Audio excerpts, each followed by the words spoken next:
Okay बच्चों, तो अब हम लोग क्या करते हैं, हमारे MST CET 2017 के 2 सवाल रह गए, उसको कंप्लीट कर लेते हैं। और अब से पैटर्न ऐसे रखेंगे कि हम लोग क्या करेंगे, एक एक ईयर के सवाल सॉल्व करेंगे अलग अलग वीडियोस में। जैसे 2004 में जितने सवाल आए वो एक वीडियो में, 2010 में जितने सवाल आए वो एक वीडियो में, ऐसे इस तरीके से। ठीक है, तो 2017 के 2 सवाल रह गए इससे पहले की वीडियोस में, बाकी करा दिया था मैंने। क्या कहता है ये 29th question, a ceiling fan rotates about its axis with some angular velocity.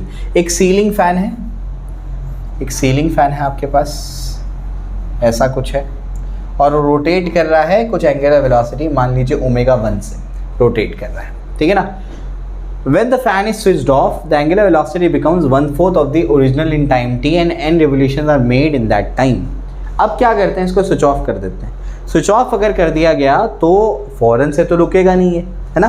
तो इनिशियल एंगुलर वेलोसिटी इसकी ω1 थी, इसको स्विच ऑफ यहाँ पर किया गया, स्विच ऑफ किया गया यहाँ पर। तो जैसे यहाँ पर इसको स्विच ऑफ किया गया तो क्या बोलता है कि कुछ टाइम t में, t सेकेंड्स में इसकी एंगुलर वेलोसिटी कुछ ω2 हो गई होगी, और ये ड्यूरेशन में n रिवोल्यूशंस परफॉर्म कर लिया फैन। कितने रिवोल्यूशन परफॉर्म कर लिया, n रिवोल्यूशन। अब क्या बोलता है, the number of revolutions perform by the fan during the time interval between the switch off and the rest. अब यहाँ से वो यहाँ पर पहुँचा, कम हो गई होगी स्पीड ऑब्वियसली, फिर यहाँ से कहाँ जाएगी, 0 पे पहुँचेगी। तो बोला है कि यहाँ से यहाँ तक में कितने रिवोल्यूशंस हुए हैं, ये आपको निकालने बोला है। समझ आ रहा है, क्लियर हो गया। तो इस तरीके से ये क्या है, सवाल है। मैं आपको समझाने के लिए ऐसे समझाता हूँ कि जब शुरुआत में इसकी स्पीड कितनी थी, 100 रेडियन पर सेकेंड थी, समझाने के लिए यहाँ पर उसको स्विच ऑफ कर दिया गया। अब धीरे धीरे क्या होगा, उसकी एंगुलर स्पीड कम होगी। अब वो कम होते होते होते कहाँ तक पहुँच गई, 40 तक पहुँच गई। समझ में आ गया। 40 से लास्ट में क्या हो जाएगा, रुक ही जाएगा, फिर 40 से हो जाएगी वो 0। तो आपको बोला है कि 100 से 40 होने में n रिवोल्यूशंस हो गए और t टाइम गुजर चुका, t सेकेंड्स गुजर चुके। आपको बोलता है 100 से 0 होने में कितने रिवोल्यूशंस होंगे। समझ में आ गया, फैन कितने रिवोल्यूशंस परफॉर्म कर लेगा, ये आपको पूछा गया है। तो आई होप आपको सवाल समझ में आ गया होगा। अब मैं क्या करता हूँ, आपको इसको हल कराता हूँ। कैसे हल करेंगे, आइए देखते हैं इसको।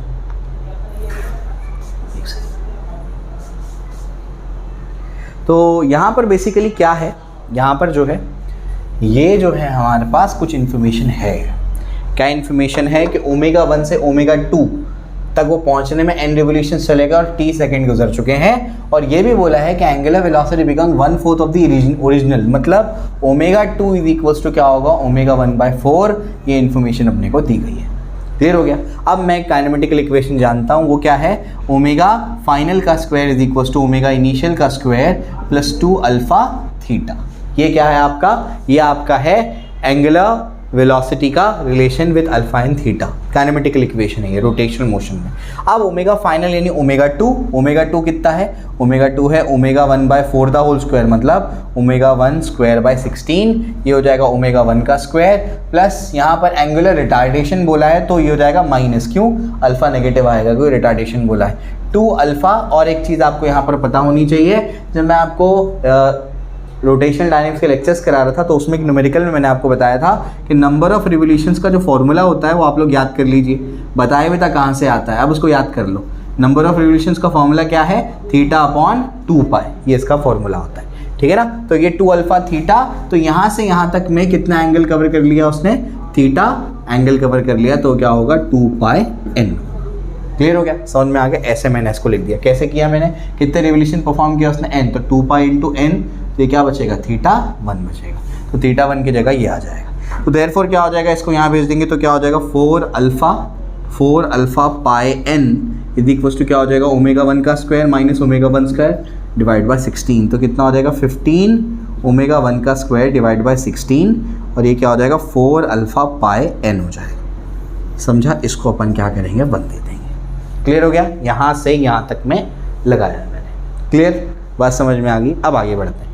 आगे क्या, मुझे ये टोटल रिवोल्यूशंस के लिए निकालना है, इसको मैं n डैश बोलता हूँ। तो आप कैसे करेंगे इसको, मैं क्या करता हूँ, मैं यहाँ से यहाँ ये इंटरवल के लिए निकालने की कोशिश करता हूँ। तो ओमेगा फाइनल का स्क्वायर इज इक्वल टू क्या होगा, ओमेगा इनिशियल का स्क्वायर प्लस क्या हो जाएगा 2 अल्फा थीटा। पहले ये इंटरवल के लिए निकाला, अब ये इंटरवल के लिए मैं निकाल रहा हूँ। अब ओमेगा फाइनल तो 0 हो जाएगा, क्योंकि फाइनली जा करके वो रुकने वाला है, तो हो जाएगा 0। इनिशियल कितना है ओमेगा 1 का square minus 2 alpha into theta क्या होता है 2 पाई एन, तो 2 पाई एन डैश हो जाएगा, क्योंकि यहाँ से यहाँ तक में कितने रिवोल्यूशन परफॉर्म किया उसने, एन डैश। थीटा का फॉर्मूला क्या होगा 2 पाई एन होगा, वो आपको समझा दिया मैंने। तो बताइए क्या होगा, ये हो जाएगा 4 alpha pi N dash is equals to omega 1 का स्क्वायर।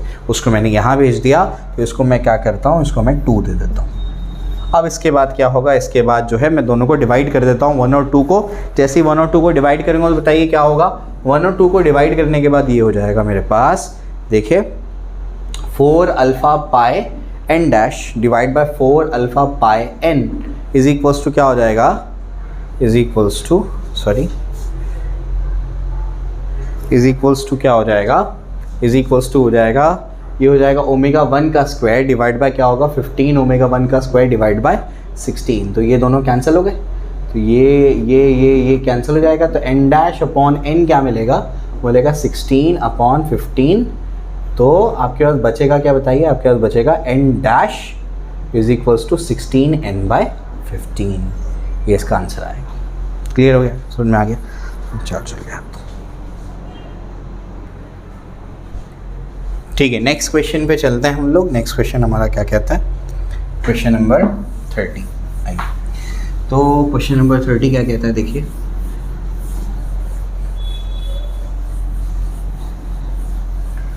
अब क्वेश्चन नंबर 30 जो है, जो 2017 में पूछा गया था, वो कहता है disc of moment of inertia I1 is rotating in horizontal plane about an axis passing through its center and perpendicular to its plane with constant angular speed omega 1. Another disk of moment of inertia I2 having zero angular speed is placed coaxially on a rotating disk. Now both the disks are rotating with constant angular speed omega 2. The energy lost by the initial rotating disk is.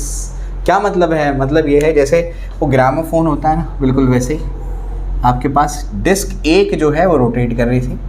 इस disc का moment of inertia क्या है I1 और उसका जो angular speed है वो क्या है ओमेगा 1। ठीक है, इस तरीके से ये डिस्क रोटेट कर रही थी।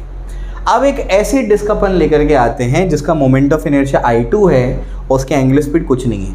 तो मैं क्या करता हूँ, जैसे डिस्क में छोटा सा होल होता है ना, तो वो डिस्क को लेकर आके, छोटी सी डिस्क को लेकर आके इसके ऊपर बिल्कुल ऐसे क्या करते हैं अपन, बिठा लेते हैं इसको, ऐसे इसके ऊपर बैठा देते हैं। दूसरी डिस्क को लेकर आया, छोटी हो बड़ी हो जैसी भी हो, तो इसका मोमेंट ऑफ इनर्शिया क्या है I2 है। दूसरी डिस्क को लेकर आके इस पर बैठा दिया, उसका मोमेंट ऑफ इनर्शिया I2 है, इसका एंगुलर स्पीड कुछ भी नहीं था।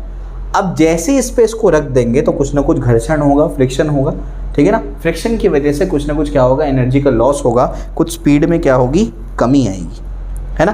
क्लियर हो गया, चलो भाई।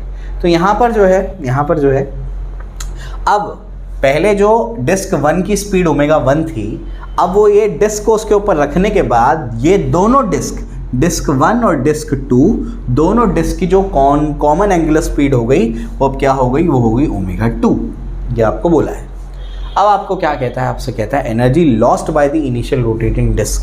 तो जो इनिशियल जो आपकी शुरुआत में जो डिस्क 1 थी उसने कितनी एनर्जी का लॉस किया। सवाल ये है कि उसके पास एनर्जी थी कौन सी, उसके पास एनर्जी थी काइनेटिक एनर्जी। कौन सी थी, kinetic energy.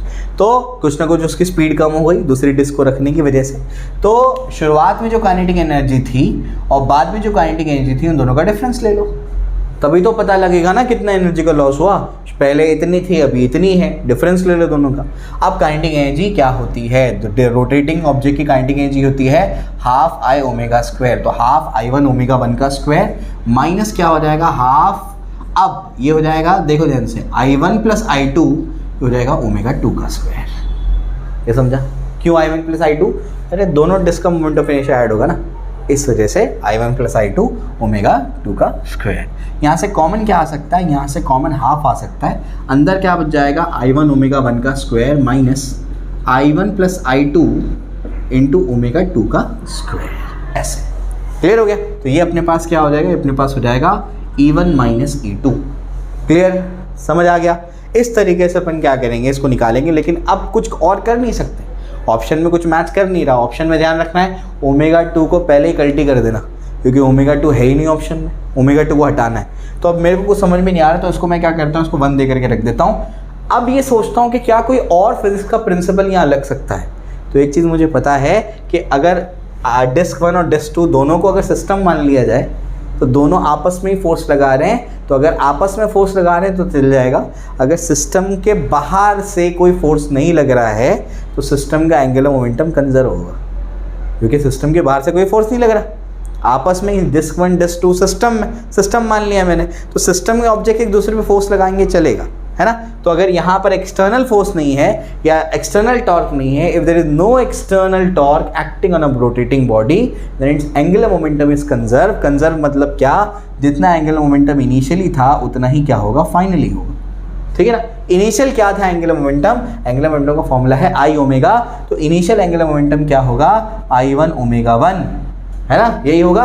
Final angular momentum क्या होगा, फाइनल एंगुलर मोमेंटम हो जाएगा पहले डिस्क का I1 ओमेगा 2 प्लस दूसरे डिस्क का I2 ओमेगा 2, ओमेगा 2 तो कॉमन है दोनों में, तो I1 प्लस I2 को ऐसे ही रखेंगे, ओमेगा 2 को कॉमन ले लेंगे, तो I1 ओमेगा 1 इक्वल्स टू क्या हो जाएगा, I1 प्लस I2 ओमेगा 2 हो जाएगा, समझा।